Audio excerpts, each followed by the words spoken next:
it's me, Natus, and I've got another track rundown for you. This one's of my latest track as of this moment. It's called Lonely Star, and it's just come out on the Goldfat 2023 Spring Collection. So you should definitely check out the other 3 tracks on that. They're all fantastic, and all actually quite varied and diverse for a single collection, so I'd really recommend picking it up.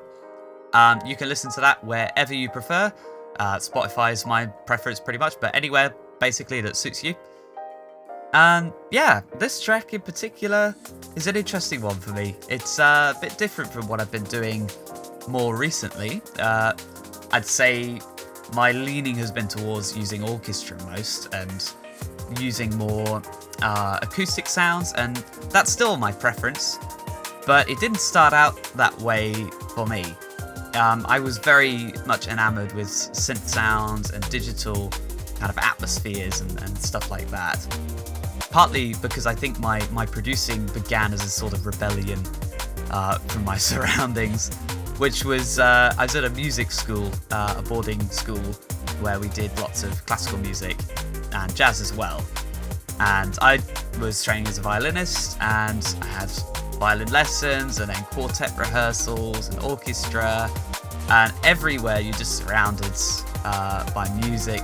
It's quite easy to get burnt out in a place like that. The schedule was very intense. You didn't stop working till quite late in the evening, and you got up very early to do practice and stuff like that. And I remember, I think when I was about 15 or something like that, feeling very trapped and not enjoying myself, and I just kind of wanted to put violin down. I didn't realise for a while, I thought I was done with it then, and I just left it in my locker, and a few weeks went by and I started feeling this urge. I wanted to do something music related, but violin at that point had just got too many sort of connotations of where I was at really at school. So I downloaded Fruity Loops and started playing with, I think it was Poison and the Triple X oscillator and things like that, just messing around with some of the cool sounds. And I had a couple of friends as well who were making some things from back in my hometown in Nottingham, and they were sending me cool synth related things. I thought, this sounds so different, I'd never heard anything like this before, and it was the spectacle of it all. I think it really drew me in. And as time went on, I started bringing in more of my orchestral roots, and I'd settled back into classical music a bit more healthily, I think, that time. And yeah, since then, the progression has definitely been more towards using orchestra and leaning quite heavily into that. But here is a sort of mixture, I think, of things that I really loved when I was a bit younger. So things like the EVE Online soundtrack, that really captured my imagination when I first heard it. Or Aphex Twin's ambient stuff. Ambient Volume 1 was a really big influence on my earlier writing. I think partly because I couldn't produce, so I was just like, oh, I'll stick a fat reverb on everything and then make ambient music. So that was a big influence. And then early Flights stuff. He's obviously Justin Hawkes now, but I remember hearing his track Dive in a mix once when I was just getting into drum bass, and that had a huge impact on me. I was like, wow, okay, I didn't realise this sort of music existed that could be both so simple as well as so emotionally compelling, and also have lots of bass and just make you feel really good. So that was a big discovery for me. And then later down the line, as I started doing more stuff with med school and hospital, getting into Hugh Hardy and Frederick Robinson a lot, their unique brand of sound design, and particularly Hugh Hardy with his drums. All of these things have kind of ended up in a bit of a melting pot here. But then equally, it's not like all of that progression over the last few years has just kind of disappeared in a moment whilst I was writing this track. There's lots of orchestra.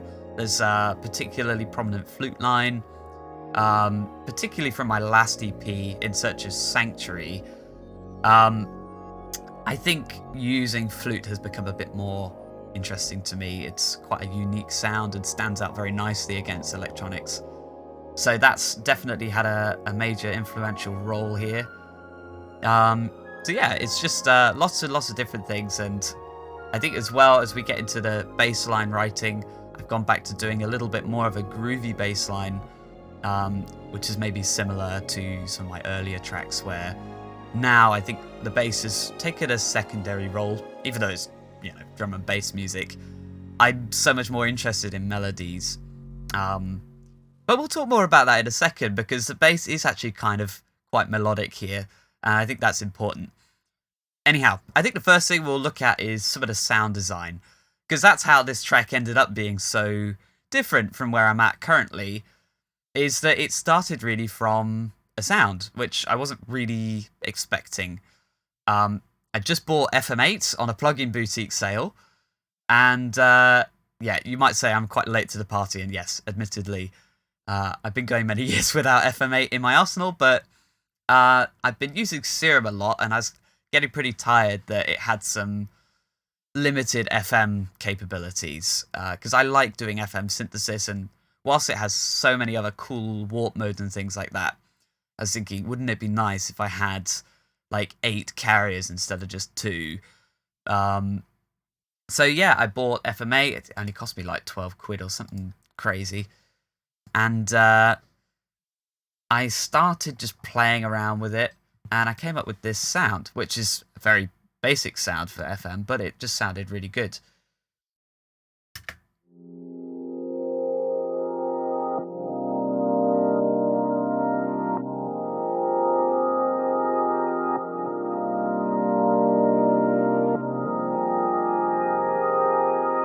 Now, obviously, there's a lot of processing on that, but the basic sound just sounded like this.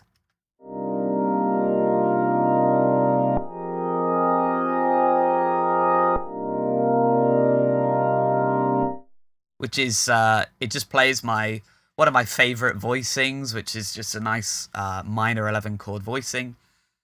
Going from 4 to 1, just very, very simple stuff. We'll hear that echoed in the piano writing later on. I really leaned heavily on the voicing we see here if I open up the MIDI. You got a 5th in the bottom, then you have your 9th and your minor 3rd, then your 11th, so you got this sort of trio, and then you have your 7th at the top there. That's quite standard voicing for me. I use it a lot. I think I introduced the 7th here in the second instance, but you can see it's just sort of mirrored. I use this one in the Forest of Dreams. Well, basically every track I write, I think I use this, but I remember talking about it in the little interviewee thing we did. Like just taking a chord, just placing it random spots. It led to some fairly interesting chromatic results in that track, but here is being very diatonic, really. We're sticking quite in the key. So yeah, so that turned out rather nice, and I widened it a bit with some stereoizer stuff. It's a very mono sound on its own.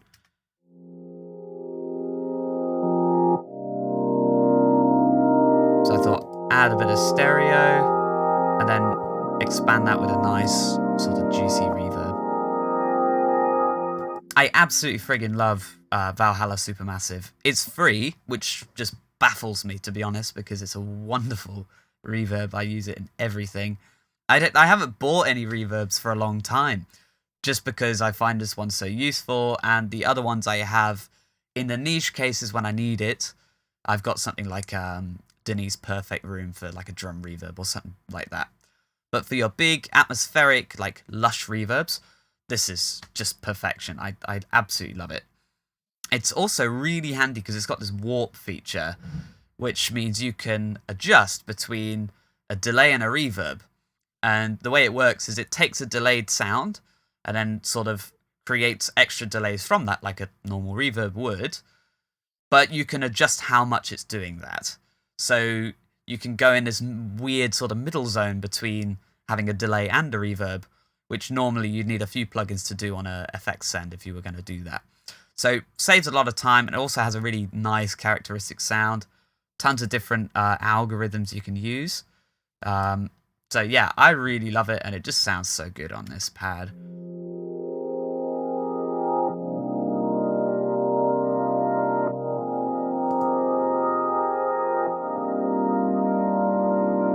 because I called it Big Newtone-esque pad. Newtone's a big influence on me as well. Very, very happy about that sound. I think I was listening to Little Spaces, and that was just an amazing album by all accounts. So quite inspired by that as well. So that was where the inspiration first started, and I thought it sounded sort of spacey, kind of like some old Aphex Twin things I was listening to, or like I said, the EVE Online soundtrack. And I think at this point I started making some effects with FM8, because I was just thinking it's just the coolest thing ever. So we got a couple of effects here. The Space FM effects I think was pretty cool, as sort of revising some of my FM knowledge. I realized if you modulate by a triangle wave, you actually create a kind of a stepped pitch alternation, because in this synth we're not really doing FM. We're doing something called phase modulation, which is a bit different. It basically means it moves the phase of the wave rather than alternating the pitch. But effectively, because you're making the wave go faster, you are essentially alternating the pitch, more or less. So it's close enough, and it's a lot easier to compute that way. But it does have this interesting effect of when you do some FM synthesis by a triangle wave, the rate of change is constant. So actually, it just means that you've changed the pitch by a constant amount, so you don't get this wobble sound. You just get one static pitch, and then another as the wave goes into the negative polarity. So you get this sort of stepped sound. And it's quite cool, because the more amplitude you do it by, the more these pitches separate, and you get this kind of radio-y sound when you put loads of reverb on it.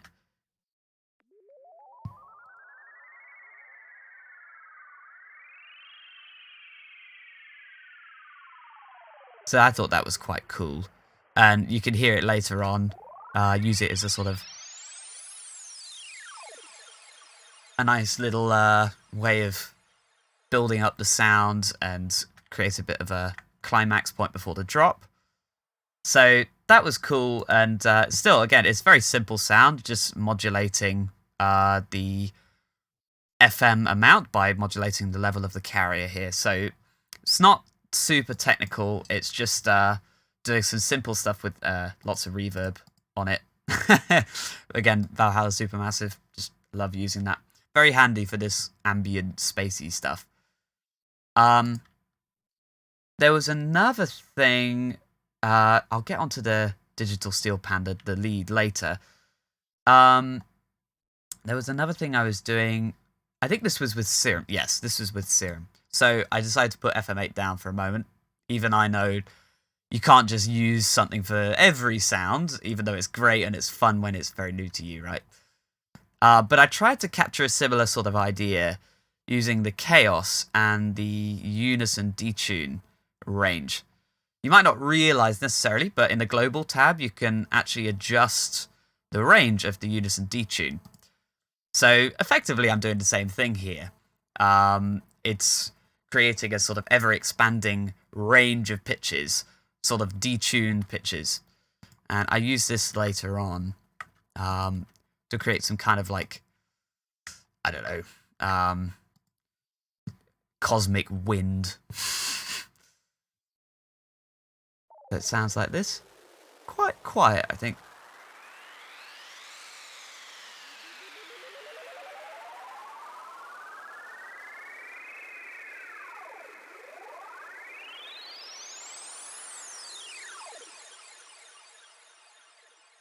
So I thought that was quite, retro and cool, and I quite like that. So I stuck with that sort of idea, using these very digital sounds.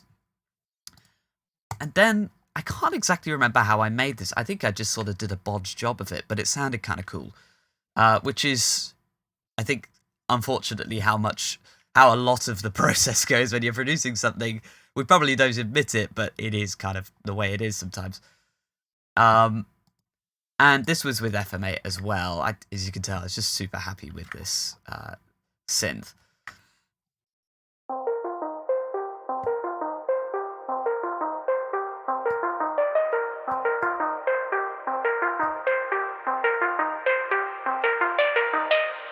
So you can hear it kind of sounds a bit retro, but also a bit digital. So it's got a mix of both.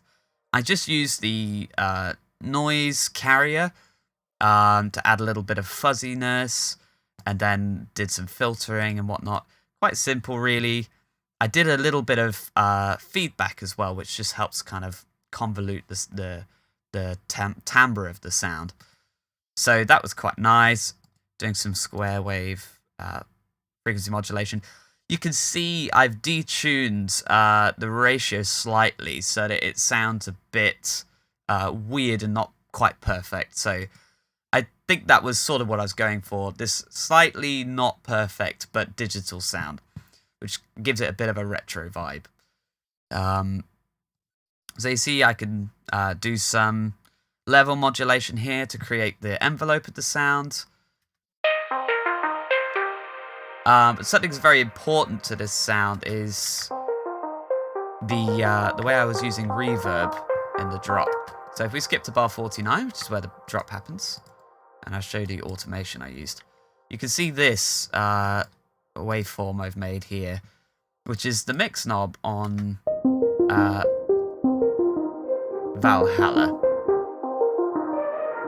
I think I might have disabled a couple of important plugins here. Hang on.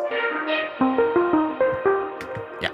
So I automated the mix knob on this reverb, and the effect of that is that we've taken a plucky sound, and when we convolute it, we change the articulation of the sound and the depth at the same time. So we sort of kill two birds with one stone there. Articulation is very important when it comes to our perception of musical depth. If something's quite short and aggressive sounding in terms of the envelope, it naturally comes to the foreground and grabs your attention a lot more than a quite consistent, sustained tone. So this was a good contrast from the flute line here, which is very sustained.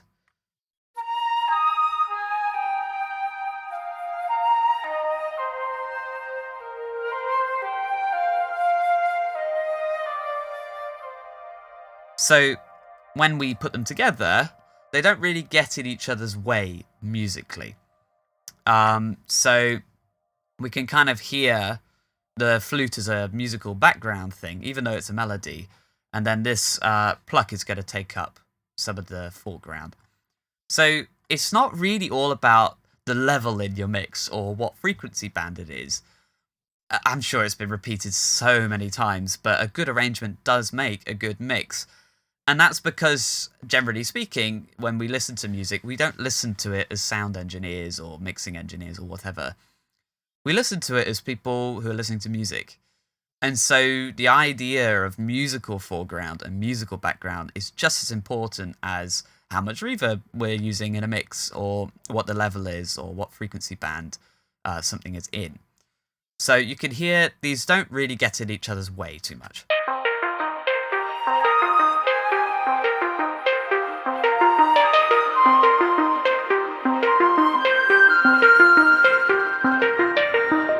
Even though they're actually in the same register, so you would think they would get in the way. But if instead I had a sustained synth and a sustained flute, they really would clash. So it's quite a useful contrast here. So yes, that was a brief aside talking about articulation, but I wanted to create some variety in the synth sound. So you can do this with your ADSR envelopes if you want to change articulation, but I also wanted it to kind of move forward and backwards in our sense of depth, to create that bit more expansive feeling we're going for, this sort of spacey sound. So I just automated the mix on a reverb, and it worked really, really nicely. So you can see that, and I'll open Valhalla Supermassive here.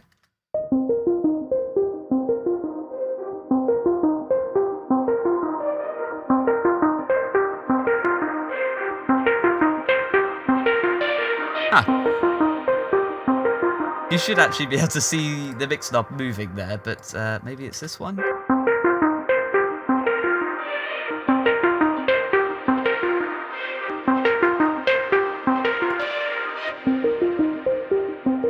Oh yes, I remember.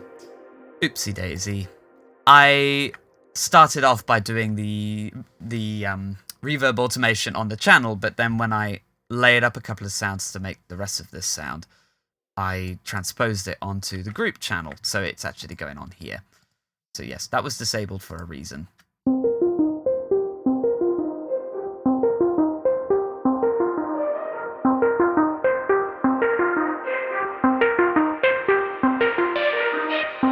So you can hear how that makes it such an interesting line compared to what it would otherwise be, which is very repetitive. So play with your articulation a bit. That's a big thing for writing successful melodies, especially if the notes themselves are actually quite repetitious. Okay, so as I said, not a lot of complex stuff going on with FM8, just using a bit of each of the carriers, really. Not even all of them, actually, so yeah. Quite simple sound, really. The slightly detuned nature of the FM here makes it sound a bit like a steel pan, so I thought that was cool. But it wasn't really enough, so I layered it up with some celeste sounds. I found this is really handy if you're doing like an FM sound, because if you use real acoustic metallic sounds, they have quite interesting inharmonics going on. So we just layered it up a bit, just at the beginning. And then the second part of the phrase, the one where we have reverb start coming up, I left that blank for the celeste, so it's only layered for half of the content. It's very low down there. Perhaps if I go a bit later on.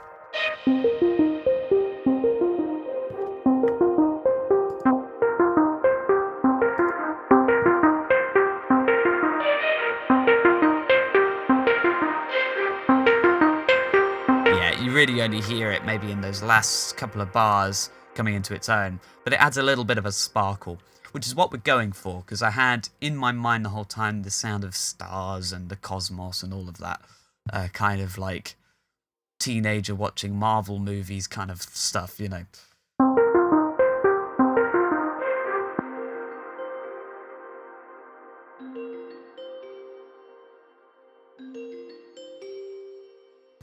So yeah, that worked really nicely, and I really liked that. And just for to show you, I did a little bit of extra sort of stretto texture stuff.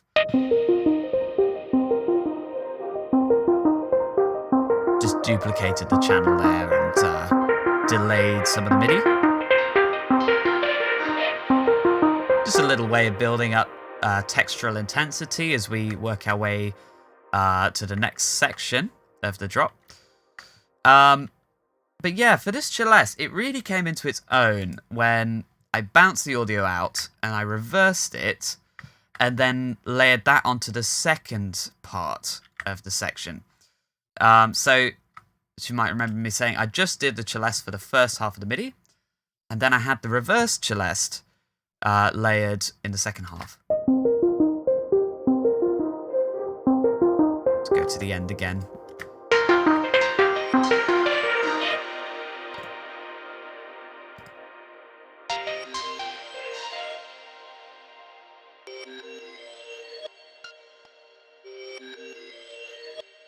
Which I thought added a really, really interesting sound. And I did this in another track I'm working on with Allium. And it worked super nicely. It was exactly what we needed. So I thought I'd do this again. That track's not out, by the way, but it's a doozy. When we finally get it released, man, it's going to be great. I'm super excited about that one, but I can't say anything about it right now. So I did a bit of the reversal stuff. And that's kind of where our sparkly stars sort of effect came from. I just did my usual, added some temporal effects, so some delay on the digital steel pan channel and some reverb. This is not good routing, by the way, so don't do as I do, just do as I say. I should have done this on a separate channel, but I didn't, and it was okay in the end anyway, and I got away with it, so don't worry about that. Anyway, so this is where this kind of starry texture came from.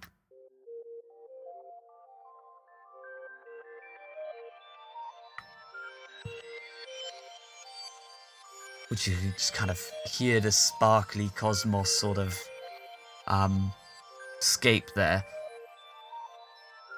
And this was very useful in the breakdown later on, when we have this bass sound. That's not the breakdown. How's that start? Here we go. So you can hear all that glittery stars.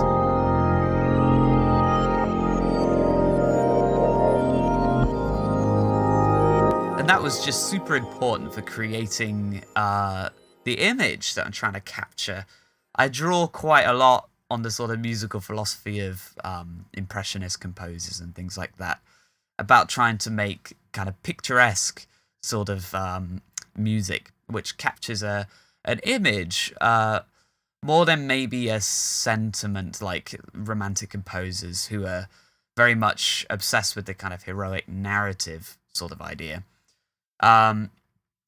A lot of impressionist music is just about creating a series of image-like moments, kind of like a bit of reverie or something, like a dream. And certainly in this track, I draw quite a lot on that sort of thinking. So yeah, that was very helpful in terms of creating this image of space. So what else is there to talk about?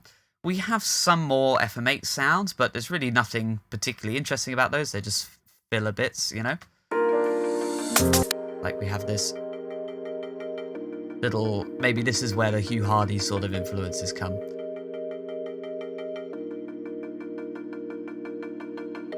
Yeah, just got a little LFO going with a pluck. There's nothing fancy about that. It just helped create a bit more momentum.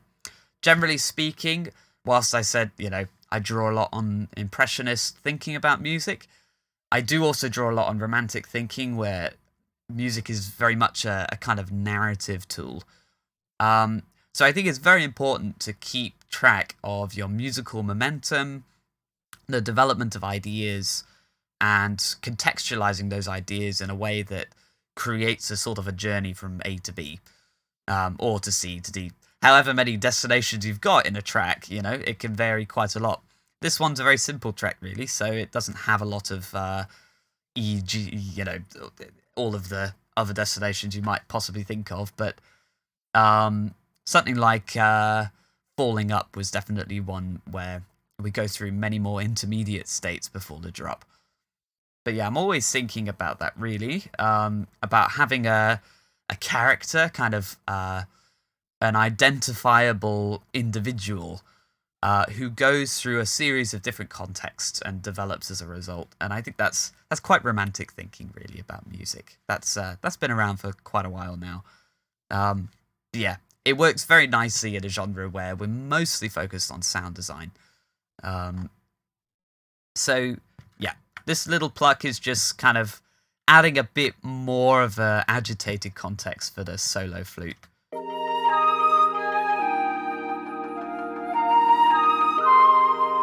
And that's all it's doing. So yeah, not hugely important, just little extra details and things like that. So probably the next thing we should turn to is the bass sounds. Then maybe we'll turn to the orchestral sounds after that, and then go to the drums. So the basses, I think, are an interesting part of this track, because they were very directly influenced by some of that space ambient type stuff I used to love listening to. Probably most notable would be the bass in the breakdown section. Let's just have a listen to that breakdown section. I think it's probably the best part of the track, really.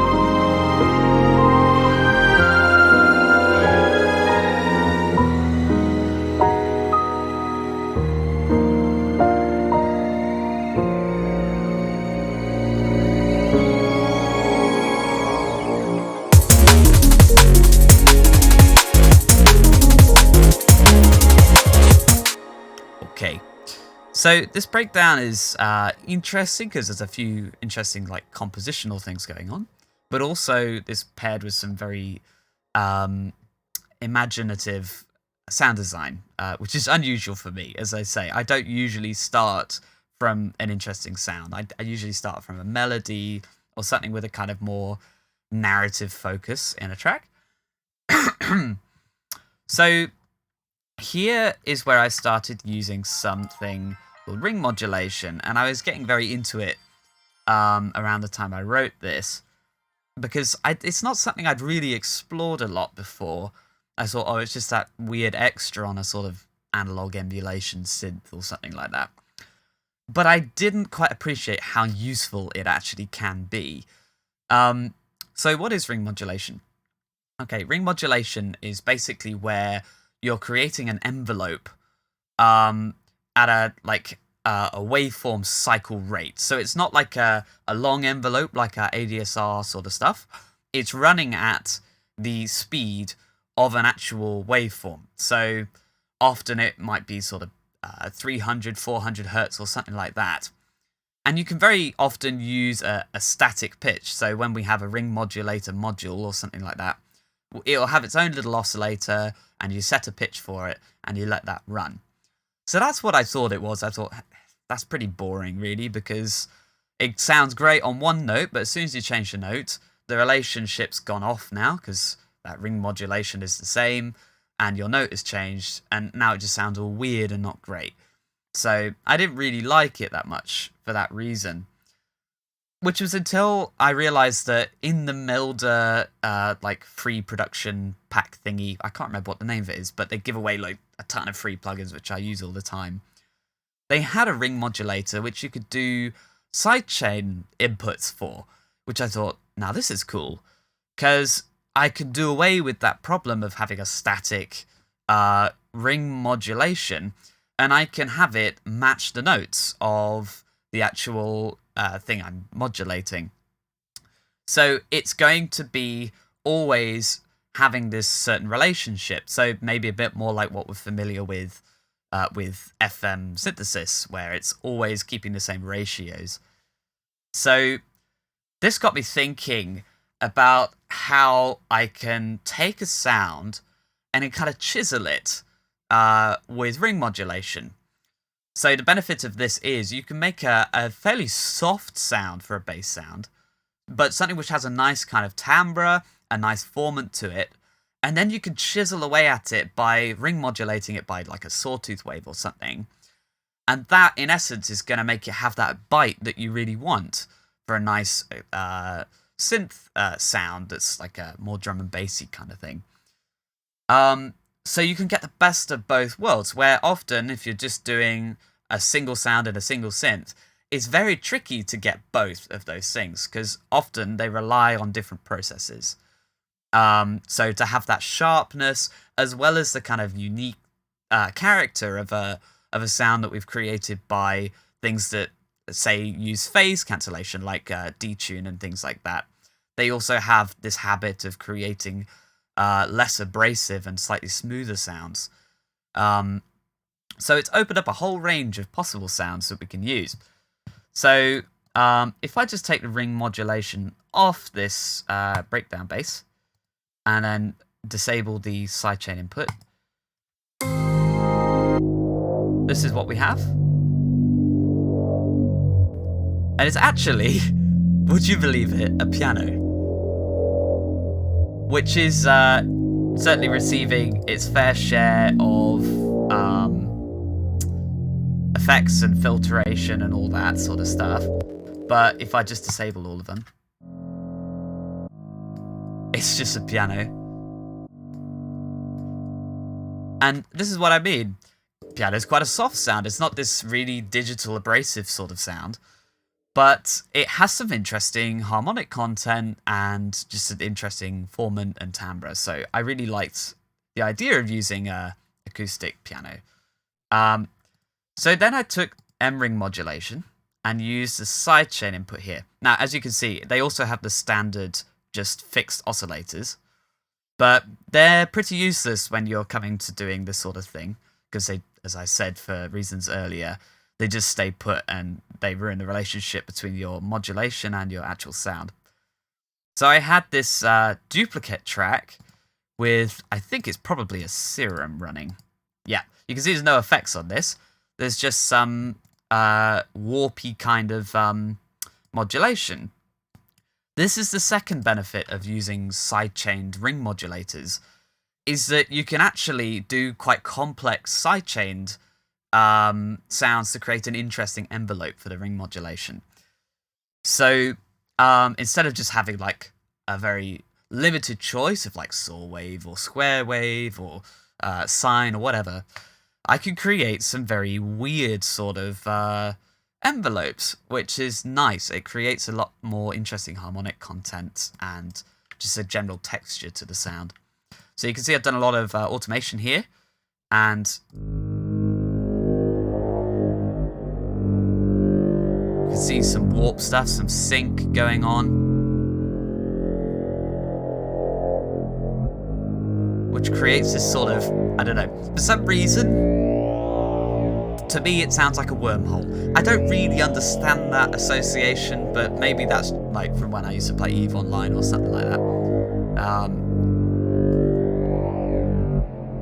But yeah, I like using this sync here.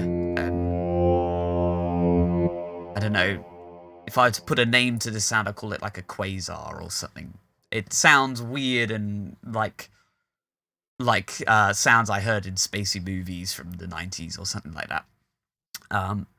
So I thought that was a really cool technique, using M-ring modulator, and then the rest is fairly standard. It's just a bunch of saturation on that, quite a bunch of saturation on that piano sound to create some more harmonics to work with, I guess. And then filtration and some reverb. I think I probably... Yes, I did some mid-side EQing, just because reverb has a habit of making bass sound stereo. So I just cut that out. But I'm not too worried about if it's a little phasey in the mono content anyway, because it's just a breakdown bass. It doesn't have to be as consistent as a sub. That's fine. So I didn't worry about that. And then I used the same technique for the respace in the second half of the drop. So you can see there's a lot of channels here, but there's actually only one sound, pretty much, other than our straight up sub here, which is, it couldn't be more simple. It's probably just an FM8 here. Yeah, FM8 with some side chaining on it, and gain modulation. So our res, let's just have a listen to that all together.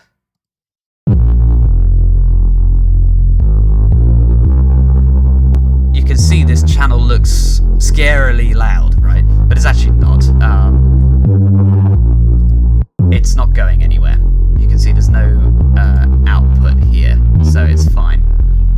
The only reason I'm having it be that loud is just because when you do this sort of sidechain ring modulation, the amplitude of your source sound is only going to be as great as the actual amplitude of the ring modulation.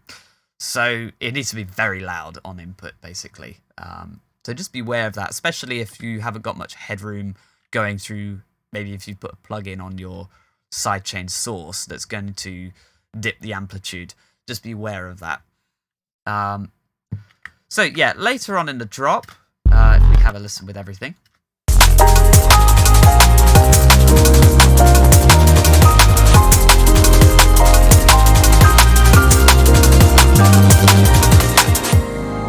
We have this really neat... I am very happy with this sound, as you can probably tell. It's really lovely sort of cutting bass sound. It's quite sharp sounding, but it's also not without any of that nice detuney kind of wholeness that we get. Tons of processing, probably most of it quite useless really, but plenty of ring modulation going on from a couple of different sources this time. That's a third benefit. You can use as many as you like, so long as you've got space on your inserts for more M ring modulators. So we use a couple here. I think without these, probably it'd be quite a boring bass. Yeah, it's really... super simple, actually. It's not interesting at all. So we're getting a bit of that bite from the first ring modulation. And then we're getting a kind of an extra little bounciness, reeciness out of another ring modulator. Again, it's just doing volume envelopes, essentially, so you can create really, really interesting movement in your sounds with this technique, and I'm super excited about that. Then I've just got my moving filters MIDI stuff, and I've explained that in another video, so definitely check that out if you want to find out about how to get slightly more effective high-pass filters for your mid-bass sounds. Then, yeah, nothing fancy going on the bass bus, just like high-pass filters, I guess, that move up and down. Yeah, very simple. A little bit of mid-side cutting here and there. Nothing fancy. And then the bass funk sound. This was, yeah, I didn't do any ring modulation on this one. Didn't need it. It's a short sound rather than sustained, so it doesn't need that sort of constant warbling motion. It just needs a nice envelope. You can do that very easily in a synth anyway. So it was a surprisingly complex-looking FM sound. I doubt it's really that complex. It's probably just me like janking my way into a nice sound. So yeah, it's I think this was quite a Winslow-y inspired bass. I heard his Mumbles of Grace EP a while ago, and I just thought it was the coolest thing. And it had some funky bassline stuff going on. So I thought, I'll make something that sounds very DX7. And I think I layered, yeah, just created a nice sort of, almost as if you tried to synthesize on a DX7 a bass guitar sound. And then added a little bit of this detuney.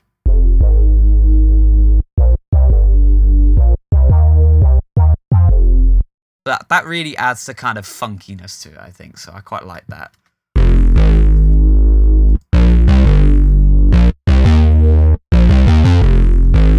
Now, normally I'm quite hesitant to use this kind of fifth bass technique. You know, where you have a note and then you have the note a fifth above. It creates a much stronger sound, but it also has harmonic implications as well. Not every bass note is going to be the root note of a chord, so it's not always going to have a fifth above it. So you just have to be a little wary of using those.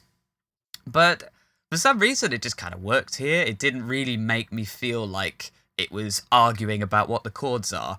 So I just left it in, and it made it a more interesting sound. So you just have to be wary of that when you're using that kind of fifth above the bass idea. When it works, sounds fantastic. But it does tend to work a lot better with root position chords than if you're using like inverted chords, which I use a lot of inverted chords. So it can be a bit problematic sometimes for me. Anyway, so that's the basses. I said we'd look at the orchestral parts. Probably the most notable, well, it's not exactly orchestral, but it's acoustic, would be the piano. This is where my sort of jazz influences come in a bit more. The way I wrote this piano, I mean, I'm not really doing any fancy stuff on the production, it's just a piano, was kind of inspired by Debussy a little bit, Clair de Lune technique, where you sort of ripple up the piano, you start at the bottom, you reiterate the chord up a couple of octaves, and then you do it again. And I had the melody start on this last iteration, and it's always the top note, pretty much.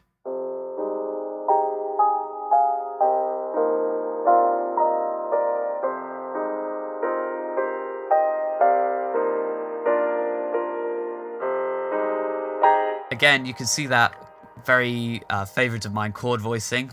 Fifth in the bottom. Got minor third and ninth there and seventh at the top. And then you can see it happens again here. Minor third, ninth, seventh at the top. The reason why I didn't put the 11th in the middle is because actually the first note of the melody is the 11th. So I put that at the top so we can readily just kind of hear it.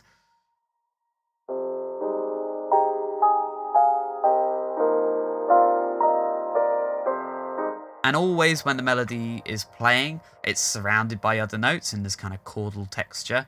That's very kind of Duke Ellington. That's where that side of the influence is coming from. It really creates a sparkly sound, which is perfect for this track. So I spent a while working on the melody, just trying to get something that would work over only these two chords. And there's only one sort of regret maybe I have. Maybe not regret, but the melody's quite standardized, you could say, throughout the whole thing. It has the same rhythm, the same articulation, because there's a piano in it. And it kind of has the same shape movements. That's good if we're trying to create a bit of a what's the word? Kind of a commonality about it, an individual identity, which is useful because we can pass it around instruments very easily. It doesn't rely too much on the unique characteristics of a piano to sell the idea as what it is.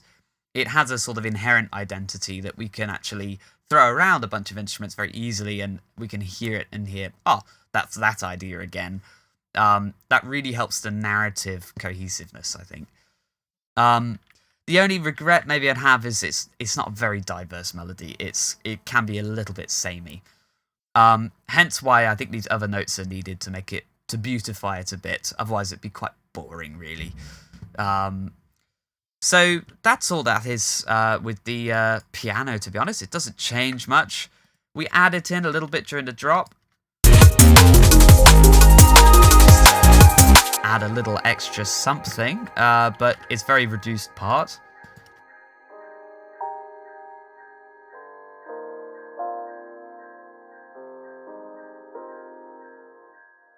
So that's very simple, it's very low down, it's just supporting the flute line really, giving it a little bit of emphasis. So that's the piano sound, and piano comes in handy later in the breakdown.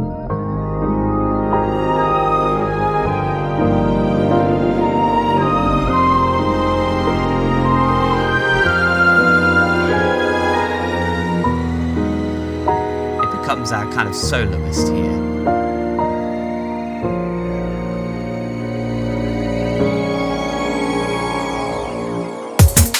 This is very important, actually, that it becomes our soloist, because the breakdown goes through some harmonic instability. It's not in the same key at the end as it was at the beginning. And there's a reason for that. The piano kind of guides us through a modulation, a key change. And it does this by taking a chord. You can see this bass note's the same here, but the chord it actually changes. If we just solo this.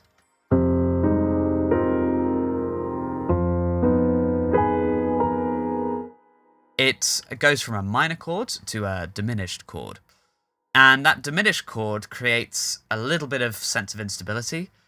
And then we have a chromatic movement down. So our bass note is on an F diminished chord here. And an F diminished chord has an F, an A flat, and a B natural. And it's not very far to move that bass line down to an E, and we have an E major chord. So we go into a nice E major chord here.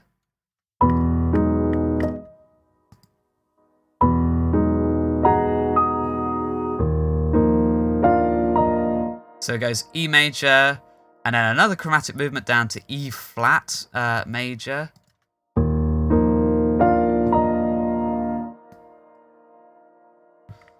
And that seals the deal when we have the next note, which is a B flat, which is the well, we have this D flat fifth here. That's just because we're not going to do like a standard B flat 7 with a sharp 7 kind of things, you know. It's just a drum bass track, so we don't need that kind of harmony. But basically, we work our way onto a B flat dominant chord to modulate into E flat. So we started in F, and then we go into E flat. So it just goes down major second in key. So the reason why it's important to have this little soloist pop up, as you can see, the if I go to the bass line group again, we have notes until we get to the harmonically unstable bit. So that the focus really shifts onto a much smaller part of the track. It's not got as many instruments. It really spaces out with just a soloist there. The reason why that's important is because generally the more instruments we have, the more stability harmonically we feel like we need. Unless the intention is to really make us feel very unstable, as you often get in a big symphony moment. However, this is not a big symphony moment. It really works its way down, and we're more willing to accept instability if it's on a much smaller scale. It's like in life, isn't it? You know, a little small social situation or whatever is a lot easier to deal with than your health breaking down and losing your house and your job at the same time, something like that. So likewise, you know, we might just want to shift the focus into a smaller part if we want to do some more harmonically interesting stuff. And that's what happens. So that soloist piano idea is quite helpful to that narrative shift in the harmony. Okay, so that's the piano. What else have we got here? We got the flute and the strings. Flute and the strings are pretty simple, really. They're just playing the melody most of the time. Strings are probably playing in octaves, if I remember correctly.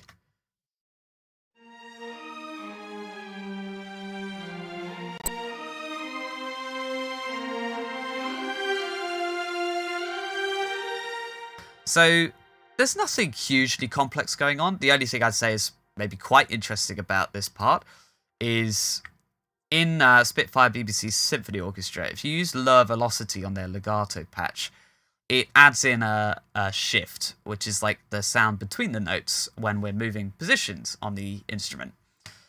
And being a violinist, I know where those shifts are going to be. You can't just put them on every note because that's not how people play. It's not sounding convincing to do that. It'd be like someone just having one finger on their violin and going up and down, and that's not practical. It's not how people work. But here I know actually where we'd make the shifts, the way we'd play this. So these are quite specifically placed where they are. You can see where we have leaps going up. There's a shift there. Or say if we have a group of notes following that fit in within a fourth, which is what we can play very easily, or maybe a fifth, under one hand position, there'll be a shift prior to that so we can move into that position.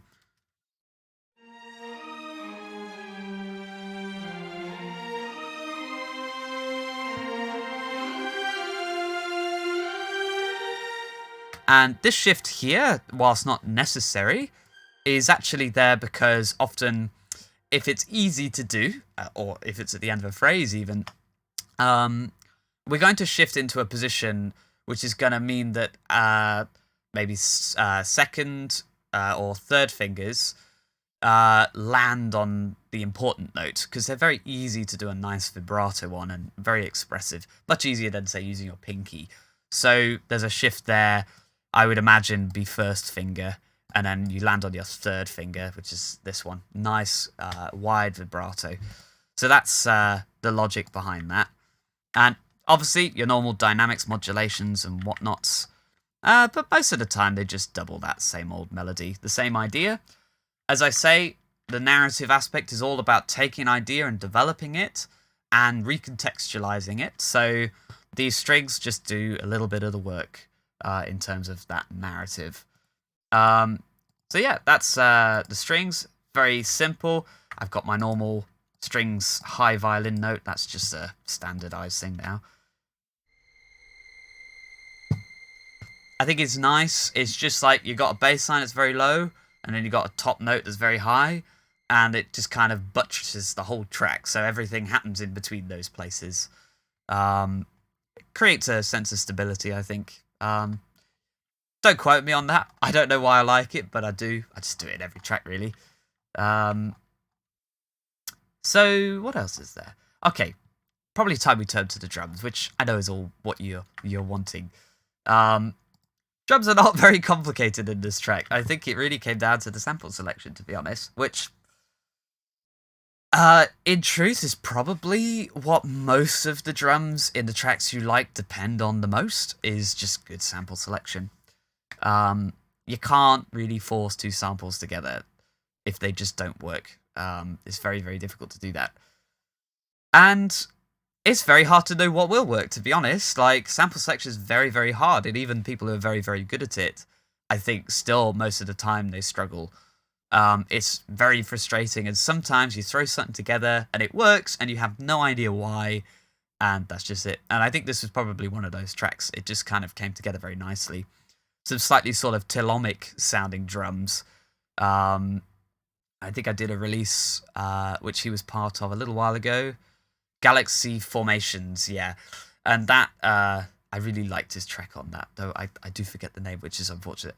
Was it Silver Lining, I think? Yeah, really good track. So, yeah, I'll just break this down. And we'll look at the one-shots, and then also our breaks and stuff like that. And also the processing. So, it's a bit disorganized, as you can see. The snare, which is kind of a clappy rim shot snare. It's just 4 samples. And they're all doing slightly different things. Got a little snap in there just to create some texture in the tail. Got this like quite noisy sort of crack that just adds a little transient information up in the real top register. We've got a slightly more characterful sample here. Has a bit more of that kind of whoosh in the upper mids. I liked that. Almost a bit more like a clap, even, because it has that sort of whoosh sound. And then we just got something to reinforce the bottom end, I think. Yeah, we can hear it's just a little punch sound almost. It wasn't even a snare sample, it's just a percussion thing. You don't have to use snare samples all the time for your snares. You can use whatever works. So it's really that simple. The only processing I really did on it, other than just like the obvious filtering stuff, like really simple EQ moves there, a bit of saturation just to kind of bulk it up a bit. The most interesting thing I did was using the compression just to shift the weight of the impact more towards the front of the sound. Like if we heard it without the compressor,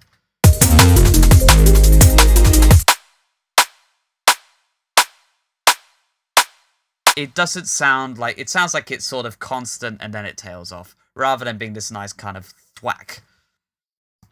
So just adding this quick compressor just lets that initial transient through and just irons out the transient a bit better. Without it,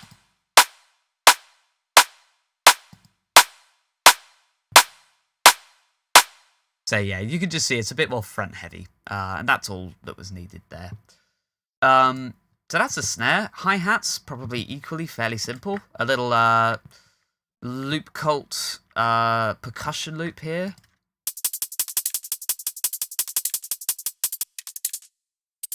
It's just for texture and interesting stuff, you know.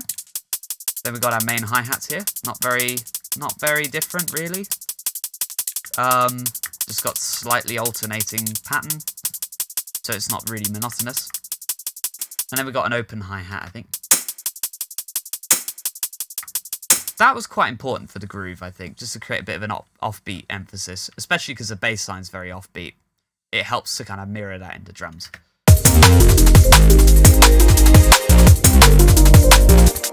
Yeah, very standard though. It's often the case that you'll have an open hi-hat before a snare hit. Kick drum, again, wow, this is actually so simple. It's just like my favourite kick drum sample. Not even really any compression or anything on it. I think it was just about getting the envelope right, really. Yeah, a little tiny boost, probably about 80 Hz. Oh no, 121. Okay, so that chesty range. Just create a bit more of a thump. Yeah, I think it was just about getting the envelope right. So just making sure that the ghost notes have a slight fade in, and then the main notes are a bit more punchy.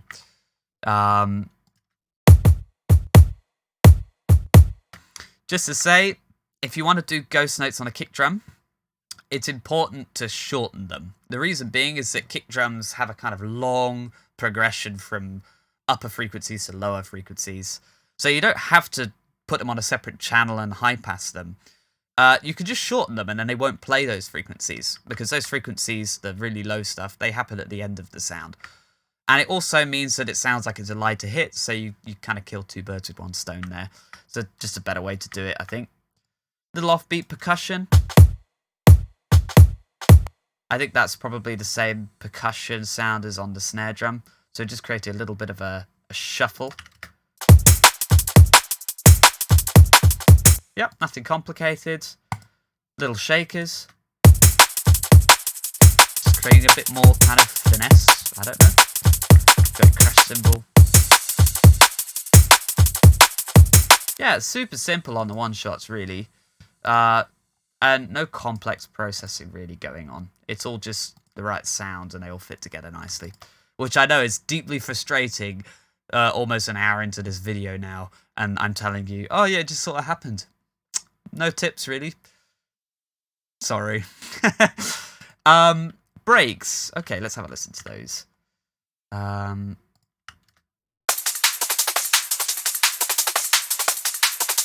Yeah, again, I think just reorganizing some breaks. Did a little bit of transient processing.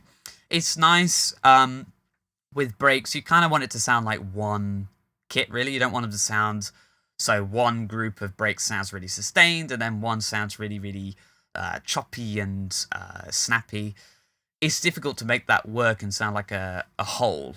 So really, you want to kind of homogenize your transients and the overall length of the sounds. And if something's a bit too splashy, just throw a transient on it. This is free. And yeah, just cleared up a little space there.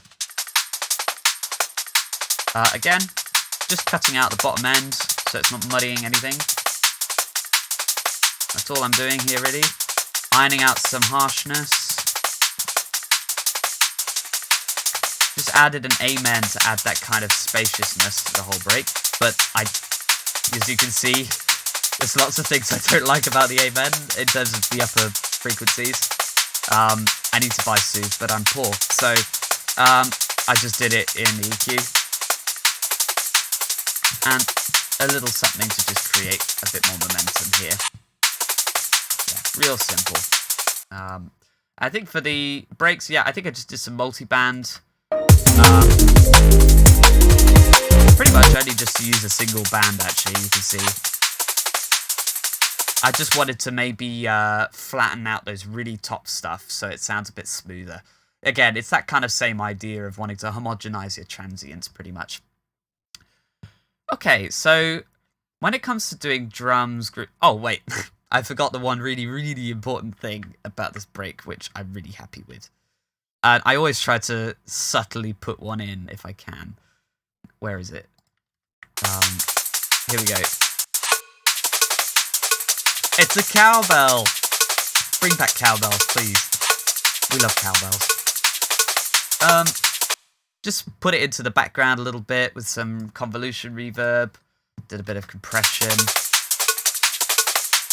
Yeah, very simple. Adds quite a lot to the momentum, though. With its sort of downbeat emphasis.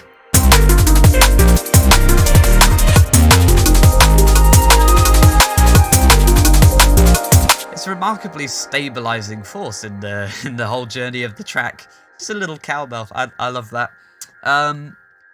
Anyway, so let's get to some more serious processing. Oh yeah, before we get to that, you can just see adding in a couple of extra breaks, different moments in the track, just create some progression in the drums. That's all. So you can see just a little bit of extra clinky hats. Some trashy stuff. Nothing complicated, really. Very basic ideas, that's all. Okay, so the processing. Oh, okay. The way I organize it is I separate into the different parts. So I have breaks, percussion, snare, kick, hi-hats, cymbals, that sort of stuff. And then I'm going to route that into what I call the drums pre. So this is because I want to do parallel effects, like a drum reverb, parallel compression, I'm using some parallel band passes here. I forgot about those. They're quite interesting. I'll show you them in a second. But the reason for that is that generally then, if I like the way it sounds, I'll leave them as is. If I want to do some kind of general stuff, like an overall drum bus filter, which I don't think I did on this track, which is why there's actually no drums sum channel, then I will need to route all of those aux send effects, as well as my dry drums pre-bus, into a drums summing channel. So I have those kind of 4 stages of the drums process. I've got the individual channels, then I've got their group stages, so percussion, snare, kick, all of that stuff. Then that goes into a pre, which goes out to aux channels and stuff like that. Then all those aux channels and the pre goes into a sum. And the sum is where I do like my filtering if I want to do a transition or delay effects or stuff like that. Because otherwise, if you do your filtering on like the drums pre, before you send out to aux channels and things like that, it's going to make the aux channels work differently because you're not going to be sending the same audio to it as you did when you set it up. So particularly compression is going to be a problem here. Or you might get, like, if you're using these parallel band passes, if you're sending a low pass filter prior to that, and then you have a band pass filter as well, you might get some kind of semblance of filter ringing or something. Just much better to do it after all of that and have everything going into one channel at the end. So you got those kind of 4 levels. It also helps to diagnose certain problems by going down those levels and soloing them each one at a time. Then you can kind of locate and isolate an issue. So it's just the way I always do drums. I've done it for years and it just seems to work. So I'm not really changing it. I really like it how it is. So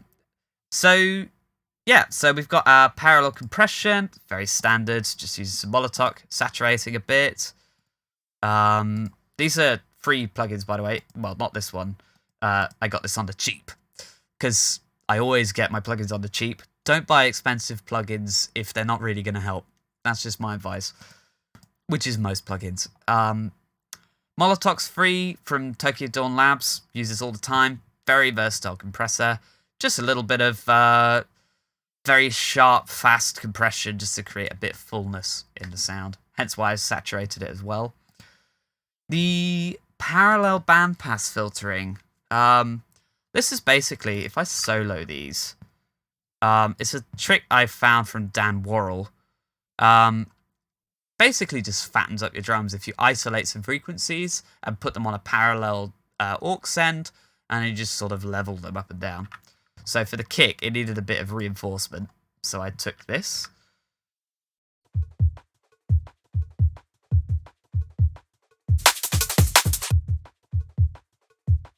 I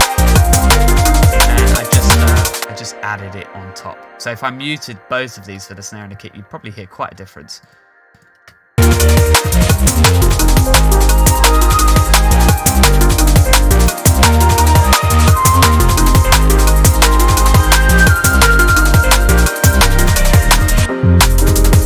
So yeah, I found that's very handy. I can't tell you why you shouldn't just do that on the channel, except to say that it does mean that any audios that's going into parallel compression or something doesn't change. So it's kind of handy to isolate that process a bit. But yeah, you do whatever works, that's the main thing. And I'm pretty sure that about wraps it up. We talked about everything so far. Yeah, it's not a superly complicated track, just a lot of painting a landscape with the sounds, and then choosing the right sounds, and also arranging them in a way that creates a nice narrative. Hopefully you will have been able to see a lot of those influences from my earlier work, as well as current influences for me from more of the classical domain, really. And yeah, I haven't got anything more to say. So thank you for watching. If you're still here, thank you for watching till the end. Yeah, definitely check out the rest of the Goldfat Spring Collection. There's 4 fantastic, quite diverse tracks on that release. So super important you check that out, I think. But until the next time, it's been me, and I'll see you in the next one.